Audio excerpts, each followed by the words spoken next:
You do feel lonely. It's like, oh, Dad's gone again. Because we were so young, that's all we knew. My last job was so stressful and so demanding.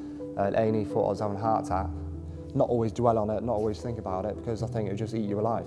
The pressure is all on you. The pressure is all on me. So if it doesn't work, I don't pay the mortgage, or I don't put food on the table, you know what I mean? There's been some days where I didn't want to come. How's this going to work? How am I going to pull this off?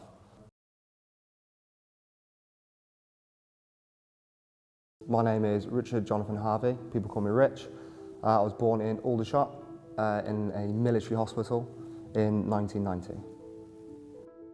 Because my dad was in the military as well, as like a kid, we moved around every 2 years.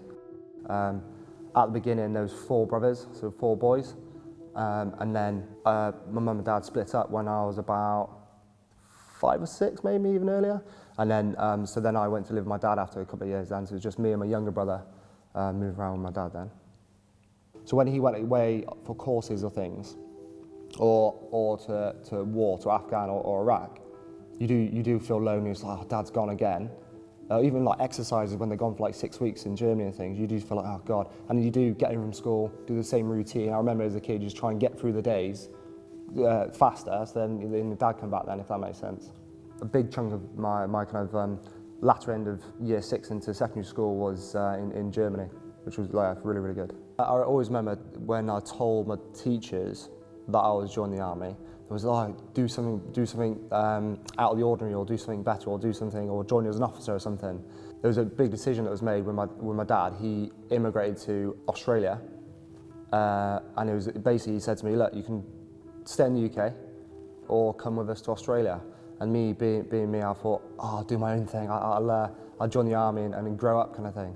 But yeah, and then my little brother went to Australia. But yeah, it was a kind of big decision for a little kid at the time, you know what I mean? I was 15.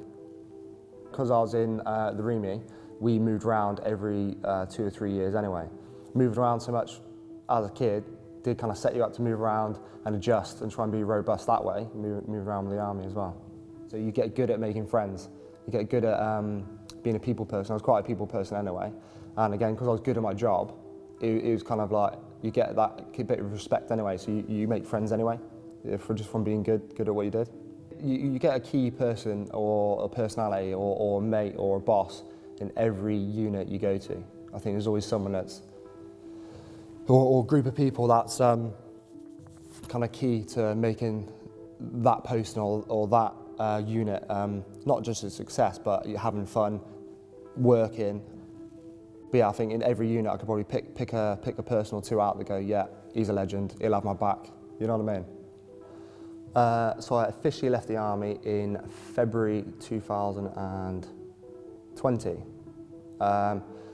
Not a lot of people know this actually. I was medically discharged from the army for chronic stress and anxiety with depression. Yeah, so that's when I officially left. It took me, I had a year, nearly a year of sick leave because I was kind of like in that much of a shit place in terms of my like mental health, and I didn't know I was like stressed out or didn't know what was happening to me. And it was literally when I was driving back to camp from here is when, boom, I had an absolute meltdown. I didn't know what it was because I was always like on the top of my game, and I forgot how to walk. My Mrs. Lou had to like drag me up the driveway because I couldn't use my legs. That's how bad I was, because I didn't know what was happening. It just kind of hit me into tunnel vision and all this. So yeah, the kind of episodes was absolutely insane. Ended up in A&E because no one knew what was going wrong with me, because I didn't know either. A&E thought I was having a heart attack. Bear in mind I was this fit lad. I think the blood pressure, I remember seeing it on the screen, was 270 over 220, which is insane. And as soon as I said I was in the military, they was like, oh, okay, cool. Discharged me from A&E and said, I'll go see your military doctor. So yeah, that was kind of that. And then I had treatment, like psychiatrist treatment for a year, and I couldn't work in the army for a year before I actually got the honourable discharge from the military. I knew I couldn't physically do the army anymore. I was completely done. I did 13 years. I know people do longer and people do shorter, but I did a lot in that time. But being discharged was kind of like a bit of a breath of fresh air, fresh start kind of thing, and I wanted to do my own thing then. Well, the plan was, because my background is I'm a technician, I'm actually a domestic installation electrician as well, and all my engineering background.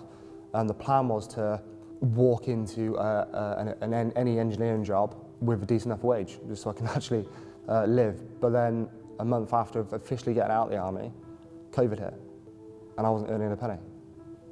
Obviously, leaving the army on them terms like we've just discussed, I wanted to make sure what I did next, I wanted to enjoy. So I just literally, what do I enjoy? Still as a kid, it was outside, fitness, all the sports. So I thought to myself, what do I enjoy? It's fitness, it's the gym, it's helping people. So I put it all together and said, right, doing the personal trainer or personal coach is what I'm going to do. The original plan was get the course and just be a run-of-the-mill PT. But I did some maths and quickly realised that it's not going to pay my mortgage. Gym's open in April. I got planning permission the 1st of April. I opened the 9th of May. Literally 4 weeks later, after planning permission, I opened for business. Got it all in. And obviously the family were like, oh, it'll be fine. You always pull it off. But yeah, saying it's going to be fine doesn't pay the bills. You know what I mean? But yes, as I paid the bill for all this equipment, because I bought all of this, was that night I was like, fuck, this is actually happening. And then I just rolled with it and just went with it and made it happen. Yeah, it's been mega stressful, absolutely mega stressful. Because I think the pressure is all on you. The pressure is all on me. So if it doesn't work, I don't pay the mortgage or I don't put food on the table, you know what I mean? So no one in my family has ever owned their own business except from like me now, because we're a military family anyway. But yeah, it's been very, very stressful. 6 months on from the 9th of May when the gym opened. You know, how's it been since then? It's been absolutely mad. There's been some days where I didn't want to come.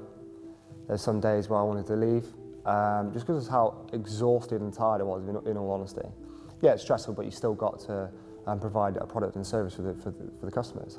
But yeah, it's been really, really good. Like to say, it's highs and lows, but it's been absolutely brilliant. When I have a client come in and they're pissed off from work or whatever, and then they leave smiling and laughing and happy, that's my job.